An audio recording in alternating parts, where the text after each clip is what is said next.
오늘 하나님께 저희 가운데 주시는 말씀은 시편 90편 14절 말씀입니다. 구약 869쪽에 있는 시편 90편 14절 말씀을 제가 받들어 읽겠습니다. 제가 가진 성경 구약 869쪽에 있는 시편 90편 14절 말씀을 제가 받들어 읽겠습니다. 아침에 주의 인자하심이 우리를 만족하게 하사 우리의 일생 동안 즐겁고 기쁘게 하소서. 아멘. 오늘도 하나님의 크신 사랑과 은혜가 하나님께 사랑하신 한누리의 교회와 또 주일 예배로 나온 모든 성도님들 가운데 함께하기 소망합니다. 이 시간 잠시 앞뒤 좌우에 계신 분과 인사하겠습니다. 예수님의 이름으로 사랑하며 축복합니다 라고 인사하겠습니다. 예수님의 이름으로 사랑하며 축복합니다. 아멘. 예. 하나님께서 은혜 주시며 감사합니다. 개척교회 목사인데 너무 밝게 빵긋빵긋 웃어서 가는 곳마다 잘 지내냐고 물어서 잘 지낸다고 말씀하고 있습니다. 하나님께서 우리 가운데 크신 은혜와 축복 허락하시기를 기도합니다. 오늘 저희가 읽은 시편 90편 14절에서 모세가 이렇게 기도하고 있습니다. 아침에 주의 인자하심이 우리를 만족하게 하사 우리 일생 동안 즐겁고 기쁘게 하소서. 아멘. 우리 평생 동안 이 모세의 기도와 같이 이 노년의 모세의 기도와 같이 하나님이 우리를 아침마다 주의 인자하심을 함께 하시며 매일같이 삶의 기쁨을 우리 가운데 허락하시기를 기도합니다. 우리 교회 모든 성도님들이 일생 동안 어린 시절부터 젊은 청년의 때, 중년의 때, 노년의 때 매일 동일한 하나님의 은혜와 자비와 긍휼이 우리 삶 가운데 임하기를 소망합니다. 하루하루가 우리 삶 가운데 참 의미 있는 하루가 되기를 기도합니다. 근데 참 그런 삶을 사는 게 어렵지 않습니까? 시편 90편에서 모세도 그렇게 말합니다. 이 시편 90편은 모세의 기도라고 이 표제가 되어 있는데 이 모세의 기도를 보면 모세가 이렇게 고백합니다. 주께서 사람을 티끌로 돌아가게 하시고 말씀하시기를 너 인생들은 돌아가라 하셔도 주의 목전에서는 천년이 지나간 어제 같으며 밤의 한순간 같다라고 얘기합니다. 그리고 우리 연수가 70이고 강건함은 80이라도 근수의 자랑은 수고와 슬픔뿐이요 우리 인생이 신속해 가니 우리가 날아가는 인생과 같다라고 이 모세는 이야기하고 있습니다. 그렇지만 우리는 모세처럼 그러한 인생을 살지라도 하나님께서 허락하신 아침을 사모하며 그 아침 가운데 주께서 허락하신 인자하심을 사모하고 주께서 허락하신 인자하심 가운데 어제나 오늘이나 늘 동일하게 하나님 주신 기쁨과 즐거움 가운데 거할 수 있는 교회와 성도가 되기를 소망합니다. 저는 기독교인은 참 어려운 삶을 살아간다라고 생각합니다. 왜냐하면 천국을 바라보면서 소망하지만 그렇지만 하나님께서 우리 가운데 선물로 주신 이 땅을 누리고 살아가면서 감사하고 즐거워하고 하나님을 기쁘게 하고 또 하나님을 영화롭게 해야 되는 것이 우리 인생이기 때문입니다. 기독교인들 어떻게 보면 이중적인 삶을 살아가는 겁니다. 천국을 소망하되 이 땅을 부정하지 않는 삶을 살아야 되는 것입니다. 그런데 전도서를 보면 그렇게 살지 못한 인물도 있습니다. 솔로몬은 전도서 2장 10절에서 이렇게 말합니다. 무엇이든지 내 눈이 원하는 것을 내가 금하지 아니하며 무엇이든지 내 마음이 즐거워하는 것을 내가 막지 아니하였으니 이는 나의 모든 수고를 내 마음이 기뻐하였음이로다. 이것이 나의 모든 수고로 말미암아 얻은 몫이로다 라고 말합니다. 우리 어떻게 보면 이 세상 사람들이 소망하는 삶 아닙니까? 내 눈이 원하는 것을 금하지 않고 내 마음이 즐거워하는 것을 막지 않고 다 이루고 살 수 있는 삶. 그래서 이 수고로 얻은 내 몫을 누리는 삶을 우리가 소망합니다. 그런데 참 아이러니한 것은 저희가 잘 아는 것처럼 솔로몬은 이렇게 부경화도 누리고 그의 아버지가 다윗이었고 젊은 시절에 그의 마음 가운데 듣는 길을 구하여서 하나님께서 그 가운데 지혜와 함께 부경화도 허락하셨습니다. 그런데 이 솔로몬이 쓴 전도서의 첫 구절을 보면 이렇게 되어 있습니다. 전도서 1장 2절을 보면 헛되고 헛되며 헛되고 헛되니 모든 것이 헛되도다 라고 말을 합니다. 어떻게 보면 다 이루고 다 누렸는데 돌아보니까 그 삶이 헛되다라고 말을 하는 것입니다.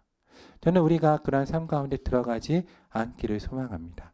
우리가 오늘 삶을 살면서 우리 인생이 하나님 주신 선물이고 은혜이고 살아보니까 참 좋았다라고 말할 수 있는 교회와 성도가 되기를 소망합니다. 저는 한국 교회 가운데 있는 어려움이 이 가운데 있다라고 생각합니다. 우리 교회와 성도들이 천국을 소망하며 삶을 살고 어떻게 보면 지금은 하나님 우리 가운데 주시는 복을 누리는데 지나 보니까 헛되다라고 얘기하고 이 땅을 마치 부정하는 것처럼 삶을 사는 것입니다. 근데 저는 기독교인은 그런 삶을 살면 안 된다라고 생각합니다. 저는 천상병 시인의 귀천이라는 이 시를 되게 좋아합니다. 이 시를 보면 이렇게 되어 있습니다. 나 하늘로 돌아가리라 새벽빛 와닿는 발스러지는 이슬 더불어 손에 손을 잡고 나 하늘로 돌아가리라. 너희빛 함께 단둘이서 기슭에서 놀다가 구름 손짓하면은 나 하늘로 돌아가리라. 아름다운 이 세상 소풍 끝내는 날 가서 아름다운다고 말하리라. 저는 기독교인들은 이 땅을 살아가면서 하나님의 은혜 가운데 주 앞에 섰을 때 하나님의 허락하신 인생을 살아보니까 참 좋았습니다. 잘 아름다웠습니다. 라고 말할 수 있는 인생 가운데 우리가 거해야 된다라고 생각합니다. 왜냐하면 주께서 우리가 동행하시고 우리와 함께 하시기 때문입니다. 우리가 힘들고 어렵더라도 오늘 하루 우리와 동행하시는 하나님을 바라보면서 우리 가운데 허락하신 하나님의 뜻 가운데 온전함을 회복해 가면서 하나님 우리 가운데 허락하신 인생이 참 아름다웠습니다 라고 말할 수 있는 교회와 성도가 되는 은혜가 우리 가운데 있기를 소망합니다. 예수님께서는 또 사도행전 1장 7절과 8절에서 이렇게 말씀하십니다. 때와 시기는 아버지께서 자기의 권한에 주셨으니 너희가 알 바 아니요 오직 성령이 너희에게 임하시면 너희가 권능을 받고 예루살렘과 온 유대와 사마리아 땅까지로 내 증인이 되리라. 저는 우리가 이 말씀을 잘 묵상해야 된다라고 생각합니다. 예수님 우리 가운데 여기서 몇 가지를 얘기하시는데 하나는 성령의 능력을 받을 때 우리가 땅끝까지 이르러 우리 인생 끝까지 가서 우리가 그리스도의 증인이 될 수 있다는 겁니다. 그리고 더 깊이 묵상할 부분은 우리가 증인으로서 부름을 받았다는 겁니다. 그러니까 늘 말씀드리듯이 증인은 변호사가 아닙니다. 변호사가 아니라 내가 삶에서 경험한 것을 진실되게 말하는 사람입니다. 그래서 우리를 그렇게 부르셨습니다. 제가 교육부 사역을 할 때 종종 그런 나눔을 좀 했습니다. 어제도 제자훈련 하는데 우리 순장님들하고 막 이렇게 순장님하고 우리 학생하고 얘기하는데 어떻게 주일을 감당하겠습니까? 라고 물어보니까 이렇게 얘기하더라고요. 헌신해야 됩니다. 그래서 제가 그렇게 대답했습니다. 헌신, 그렇죠. 대부분 헌신을 얘기하는데 헌신은 이방신과 다른 점이 있습니다. 이방신은 자기 자녀를 부사릅니다.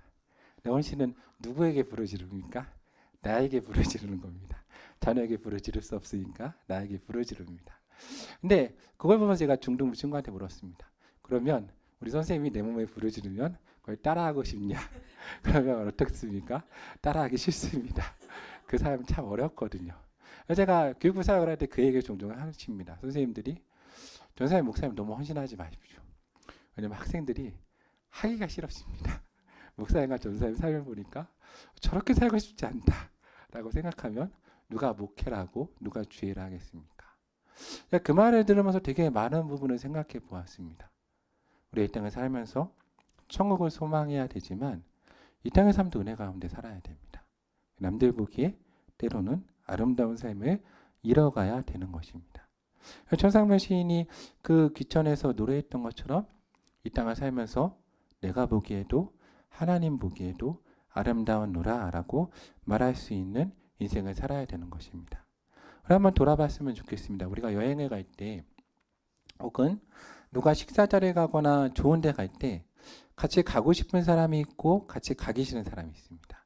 어떤 사람이 같이 가고 싶습니까? 어떤 사람이 같이 가기 싫습니까? 가는데 여기를 왜 왔지? 끊임없이 내가 이 돈을 왜 쓰고 여기를 왜 와서 이 일을 왜 할까? 끊임없이 불평한 사람들과 같이 하기 싫습니다. 그런데 가는 곳마다 감사하고 참 좋았다라고 말하는 사람하고 함께 하고 싶습니다. 우리가 우리 인생은 하나님과 동행하는 삶을 사는 것입니다. 임마누엘 되신 예수 그리스도와 동행하고 하나님의 사랑 가운데 거하며 우리 가운데 성령 하나님께서 함께 하십니다.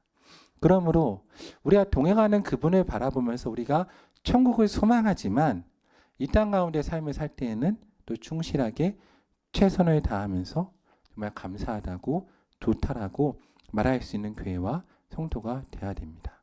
그렇지만 또 천국은 소망해야 됩니다. 이 기독교의 참 이중적인 현실 가운데 있습니다.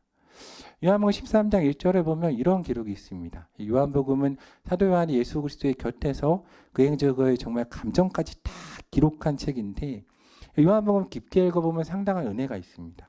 요한복음을 읽어보면 13장 1절에 이렇게 말합니다. 유월절 전에 예수님께서 자신이 이제 세상을 떠나 아버지께로 돌아가실 때가 이른 줄 아시고 세상에 있는 자기 사람들을 사랑하시되 끝까지 사랑하셨다라고 기록합니다.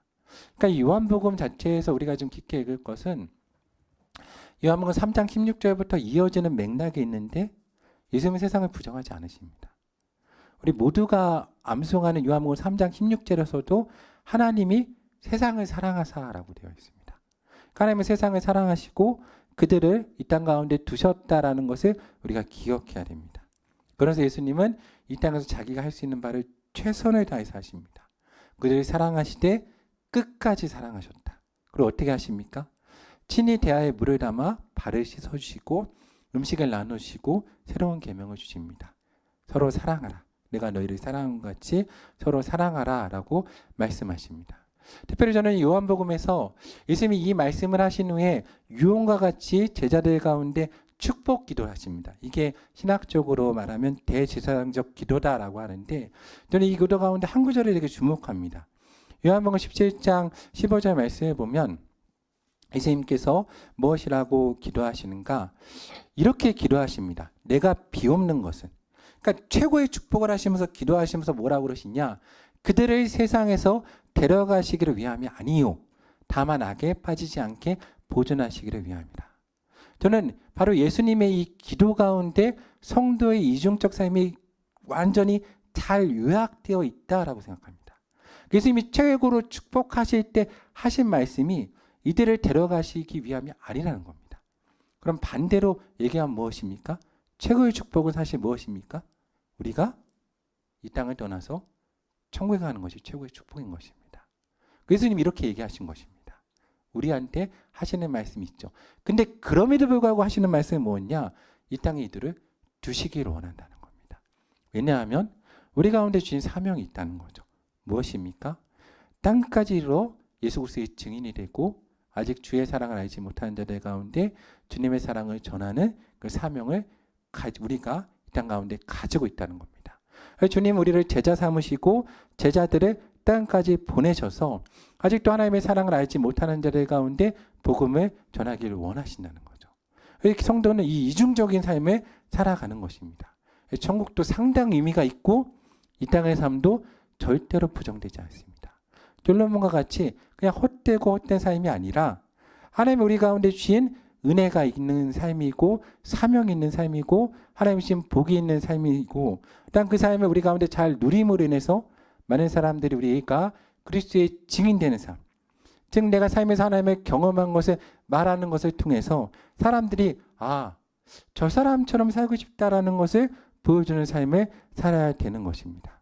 그래서 저는 우리 인생이 모세와 같이 정말로 평생 동안에 아침에 임하는 그의 주인 인자하심을 사모하며 날마다 주께서 주시는 그 기쁨 가운데 살고 하나님의 영화롭게 하고 이웃을 사랑하여서 저희 은혜 가운데 들어갈 수 있는 교회와 성도가 되기를 소망합니다. 그래서 제가 이번 주 설교를 사실은 4월 5월을 준비를 하면서 상당히 오래전부터 좀 기도하고 생각하고 준비한 설교입니다. 왜냐하면 제가 그동안은 교육부 사역이나 청년 사역을 좀 주로 했습니다. 그래서 젊은 층을 주로 사역을 하다가 목회 현장에 나와 보니까 젊은 층보다는 확실히 나이대가 이제 노년분들이 많지 않으십니까? 그럼 우리가 노년의 삶에 어떤 삶을 살아야 될까? 사실은 세 달 전에 정말로 기도하다가 하나님이 저에게 좀 주신 말씀과 응답이 있어서 이걸 꼭 설교해야겠다 그러고 근데 내가 3달 후에 설교를 할 수 있을까? 고민하다가 까먹으면 안 된다라고 생각해 놓고 까먹었다가 설교를 근데 본문은 그때 정했거든요. 설교 준비를 해놓고 보니까 하나님이 동일한 말씀을 주시는구나. 그래서 상당히 은혜 받은 말씀입니다. 오늘 말씀을 보면 노년의 삶. 저는 사실 어릴 때부터 노년의 삶 많이 생각했거든요. 왜냐하면 제가 노시이고 예. 그리고 머리가 흰머리가 많아서 어릴 때부터 워낙 놀림을 받아가지고 저는 어릴 때부터 노는 삶을 깊게 묵상을 했습니다. 예, 피곤하실까봐 웃으라고 한 말씀이고 저는 노는 삶에 되게 관심이 많은데 근데 노는 삶이 아름다울 수 있는가? 남들이 보면서 좋아할 수 있는가? 저는 목회자이니까 이거 되게 많이 생각합니다. 여러분 제가 은퇴했을 때 여러분 제가 은퇴한 목사님들을 꽤 많이 만나거든요. 은퇴한 목사님들 참 어려우시거든요. 왜냐하면 그 수많은 사람들에게 둘러싸여 있다가 은퇴하고 나면 사람들이 없어집니다. 뭘 하면 사람들이 내 주변에 있을까? 제가 원하는 게 아닙니다. 오해하지 마시고 다 그걸 고민하시는데 제가 아무리 생각해봐도 그렇습니다. 아무리 설교를 잘하시던 분도 은퇴하시면 감이 떨어집니다. 그렇지 않습니까? 아무리 지위에 있던 분도 건강하시는 분도 다 약해집니다. 그러면 어떤 삶을 살아야 될까? 사실은 되게 오랫동안 기도하면서 묵상했던 말씀입니다. 근데 이때 고민했을 때 저는 노예의 삶 가운데 특히 노예의 삶에서 그렇게 제가 존경했던 분들이 몸이 연약해지고 특별히 총기란 부분, 지혜란 부분이 약해지지 않습니까? 이걸 어떻게 유지할까? 우리 성경을 보았을 때 노예의 삶에서 끝까지 지혜와 총기가 떨어지지 않은 사람들이 있습니다. 그들의 특징이 무엇인가 하면 성령이 충만한 사람들입니다. 내 지혜가 아니라 성령이 주시는 능력과 지혜로 가는 사람들은 이 총기가 떨어지지 않습니다. 정말 큰 은혜이죠. 그러니까 사도행전 1장 7절에서 8절이 중요한 말씀을 주께서 우리 가운데 하시는데 때와 시기는 아버지께서 자기의 권하여 주셨으니 너희가 알 바 아니요 오직 성령이 너희에게 임하시면 너희가 무엇을 받고 권능을 받고 능력을 주십니다. 예루살렘, 온 유대, 사마리아 땅 끝까지. 그러니까 이것이 지리적인 개념만을 보는 것이 아니라 시간적인 개념을 보고 인생의 개념을 본다면 내 인생의 끝까지 성령의 증인되는 삶을 살 수 있다라고 말씀하시는 겁니다. 엄청난 은혜와 능력이죠. 열왕기하 2장을 보면 되게 재밌는 얘기가 있습니다. 이 2장을 보면 되게 우리가 보통 교회에서 부흥을 말할 때 대표적인 인물인 엘리야와 그 다음 세대를 이어가는 엘리사가 세대 교체하는 얘기가 나옵니다. 저는 이 이야기가 되게 재밌습니다. 한번 읽어보면 열왕기하 2장에 뭐라고 기록되어 있냐? 여호와께서 회오리 바람으로 엘리야를 하늘로 올리시려고 합니다. 그때 성경에 되게 재밌는 구절이 있습니다. 엘리야가 엘리사와 더불어 길갈에서 내려갑니다. 그러니까 이 말씀, 그러니까 더불어. 저는 더불어란 말 되게 좋아하거든요. 예전에 더불어라 설교를 엄청 많이 했더니 저희 성도님 중에 옛날에 한 당의 이름이 이 이름이 있어가지고 거기 정치하시는 분이 저에게 설교 끝나고 찾아와서 목사님 너무 감동받았다. 악수하셔서 왜 이러시나 그랬다가 나중에 이 이름 때문에 그러시구나 그래서 급 당황하고 다음부터 이 말을 되게 조심했는데 지금 마음껏 써도 돼가지고 더불어 그러니까 함께 연합하여. 근데 이 말씀이 되게 어렵습니다. 생각해 보십시오. 과거 세대와 다음 세대가 함께 길을 걸어갑니다. 근데 여러분 생각해 보십시오. 다음 세대와 지금 세대가 함께 길을 걸어가면 누가 더 함께 길을 걸어가기 원하겠습니까? 보통 이전 세대입니다. 그런데 이 부분 되게 재밌는 건 엘리야가 엘리사에게 말을 합니다. 뭐라 그럽니까? 청하건대 너는 나를 따라오라? 아닙니다. 너는 뭐라고 합니까? 여기 머물라. 여기 머물라. 왜? 주께서 나를 데려가시려고 하는데 난 하나님과 함께 있고 싶다. 홀로 있고 싶다는 겁니다. 머물라 합니다. 근데 누가 잡습니까? 엘리사가 잡습니다. 엘리사 이미지랑 맞지가 않거든요. 여러분 나중에 엘리사 읽어보시면 알겠지만 엘리사 둘 다 맞지 않습니다. 둘 다 별로 함께하기 어려운 사람들이거든요. 근데 엘리사가 제가 보기엔 더 만만치 않습니다. 심지어 우리가 설교 때 되게 하기 어려운 부분 있지 않습니까? 엘리사가 외모가 좀 부족해가지고 애들이 그걸 갖고 놀렸더니 심히 화를 내면서 저주해가지고 곰이 나와가지고 무슨 일을 하는 사람 아닙니까? 그런데 그 엘리사가 엘리야를 잡습니다. 여호와께 살아계심을 두고 맹세하오니 내가 당신을 떠나지 않겠습니다 라고 합니다. 두 번째 갑니다. 그리고 또 얘기합니다. 엘리야가 너는 여기 머물라. 여호와께서 나를 여리고로 보내신다. 근데 엘리사가 뭐라고 그럽니까? 거절합니다. 여호와께서 살아계심을 두고 맹세하노니 내가 당신을 떠나지 아니하겠나이다 라고 합니다. 그 세 번째 엘리야가 엘리사에게 말합니다. 너는 여기 머물라. 나를 주께서 요단으로 보내신다. 요단이 상징하는 의미가 있죠. 요단이 상징하는 게 있는 겁니다. 근데 엘리사가 또 거절합니다. 여호와께서 살아계심을 두고 당신의 영혼을 두고 맹세하노니 내가 당신을 떠나지 아니하겠다. 저는 이 말씀 들으면서 그런 은혜가 우리 교회 성도님들 가운데 있길 소망합니다. 노는 일에도 다음 세대가 우리를 떠나지 마십시오 라고 저 말고 저는 그런 욕심 없습니다. 저는 그런 욕심 없고 우리 성도님들 가정에서 떠나지 마시고 함께 하십시오. 붙드는 은혜가 있길 소망합니다. 엘리야에게 무엇이 있어서 그랬겠습니까? 엘리야에게 무엇이 있었겠습니까? 재물이 있었겠습니까? 건강이 있었겠습니까? 지혜가 있었겠습니까? 그런 거 엘리야한테 없었습니다. 엘리야가 말합니다. 열왕기하 2장 9절에 보면 나를 그러면 너가 원하는 게 있는 것 같은데 내게서 데려감을 당하기 전에 내가 네게 어떻게 할지를 구하라 라고 합니다. 그렇죠. 이 말 들으면 우리 성도님들 시겁하지 않겠습니까? 나중에 우리가 나이가 들었는데 자녀가 원하는 게 있습니다. 그러면 참 들어볼 것 같지 않습니까? 원하는 게 있습니다. 왜냐하면 근데 당당하게 말합니다. 가진 게 없으니까. 그렇죠. 원하고 있으면 달라고 해라 합니다. 엘리사가 원하는 게 있었죠. 뭐라고 그럽니까? 당신의 성령이 하시는 역사가 갑절에 내가 있기를 원하나이다. 저는 이 말 들으면 너무 멋지다고 생각했습니다. 한국교회가 이랬으면 좋겠다. 제가 생각해 봤습니다. 저 젊은 목사인데 내 앞에 있는 선배 목사한테 이 말을 했으면 좋겠다. 당신이 함께 하신 성령이 내 가운데 갑절에 있기를 원하나이다. 당신과 동행했던 성령이 내 가운데 임하게 기도해 주십시오. 그렇게 말했으면 좋겠다. 우리 앞선 세대 가운데, 내 다음 세대 가운데 그렇게 말했으면 좋겠다. 다음 세대가 나를 보면서 목사님과 함께 했던 그 성령이 나 함께 하기 원합니다. 목사님과 함께 했던 그 성령의 역사가 나 함께 원합니다. 그 말 했으면 좋겠다. 한국교회 그랬다면 이 어려움을 지금 겪지 않을 것이다. 우리가 뭘 물려주고 있는가? 무엇을 받으려고 하고 있는가? 한번 돌아보았습니다. 젊은 목회자로. 저는 저와 우리 한우리 교회가 그런 인생을 살기 원합니다. 얼마나 멋진 말입니까?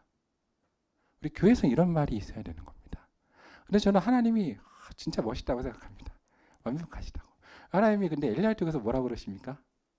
그래, 지금 내가 내 머리에 안수하고 성령이 임할 것이다. 혹은 뭐 통장 잔고를 대라. 계좌번호 적으면 내가 보내주겠다. 여기 내 인감 도장이 있으니 가서 땅을 옮겨라. 그런 말 하지 않습니다. 하나님 얼마나 멋지십니까? 제가 목회를 하다 보면 참 그런 분들 많거든요. 재산이 많거나 그런 분들도 자식에게 넘겨주고 나니까 참 소외되고 어려움 겪는 분 많지 않습니까? 하나님이 엘리야에게 어떻게 역사하십니까? 뭐라 그러냐? 내가 어려운 일을 구한다. 뭐라고 그러시냐면 제가 이 말씀 읽으면서 참 이게 필요하다. 우리 노년에 뭐가 필요합니까? 그러나 지금 줄 수 없다. 누가 주십니까? 하나님이 주신다. 언제 주십니까? 나를 내게서 데려가시는 것을 내가 보면 그 일이 이루어지려니와 그렇지 않으면 이루어지지 않는다. 끝을 봐야 되는 겁니다. 끝에. 하나님이 그를 하늘로 들려 올리시는 걸 봐야지 그 일이 이루어지는 거죠. 그러니까 이 말에 되게 중요한 의미가 있습니다. 뭐냐? 이 말 할 때 열왕기하 2장 11절에 뭐라고 그러냐면 두 사람 사이를 더불어 가는데 불소리와 불말이 나서 두 사람을 갈라놓습니다. 그래야 헬레아 바람을 타고 올라갑니다. 사람의 관계는 사람이 맺고 끊는 게 아닙니다. 누가 맺고 끊으십니까? 하나님이 맺고 끊으시는 거죠. 우리가 억지로 관계를 맺으니까 억지로 맺어지지도 않고 억지로 끊어지지도 않는 겁니다. 그런데 하나님이 하시면 그 관계 끝까지 가고 끊어진 관계 하나님이 끊어버리십니다. 근데 끊어지면서 끝나는 게 아니냐? 성령의 위대한 유산을 남겨주는 겁니다. 저는 우리가 그런 일을 해야 된다고 생각합니다.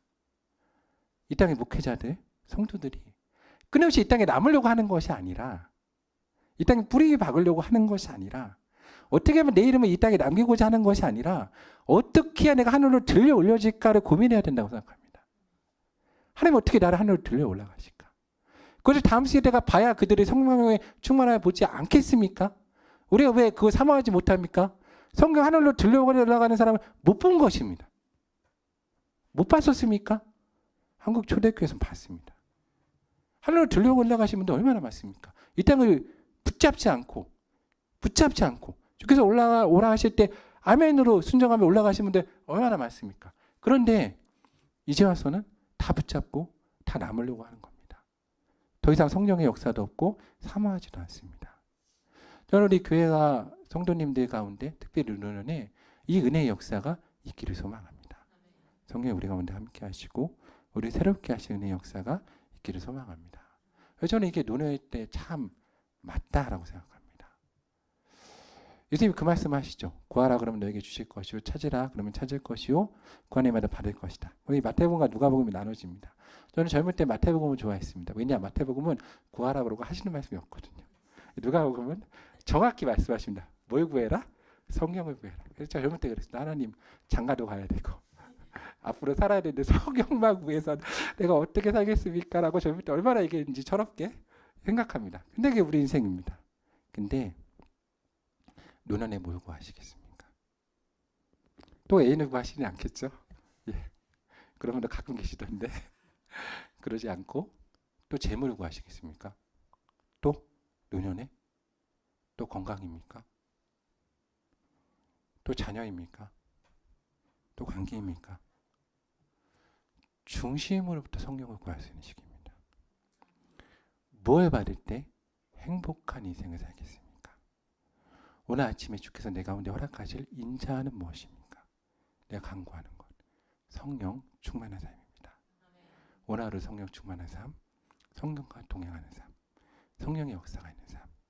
그래서 하나님도 기뻐하시고 천사가 보기에도 사모하고 모든 사람들이 보기에도 저분의 성령 충만함, 하나님과 동행하여서 저 끝까지 총기도 잃지 않고 생각도 바르고 선택도 바르고 정말로 겸손하게 섬기며 하나님의 사랑을 실천하는 저 삶을 본받고 싶다. 저분의 삶 가운데 매 순간 함께 하시는 성령의 기적과 이사가 내 삶 가운데 있기 원한다. 어떻게 하면 저렇게 살 수 있을까라고 끝까지 그 하늘로 돌려 올라가심을 볼 때까지 그런 사람들과 동행하기 원하는, 정말 하나님도 기뻐하시고 천사도 사모하고 여기 있는 모든 성도가 사모하는 그런 인생을 노년을 받아 누릴 수 있는 하늘의 교회와 성도된 은혜가 우리 가운데 있기를 소망합니다.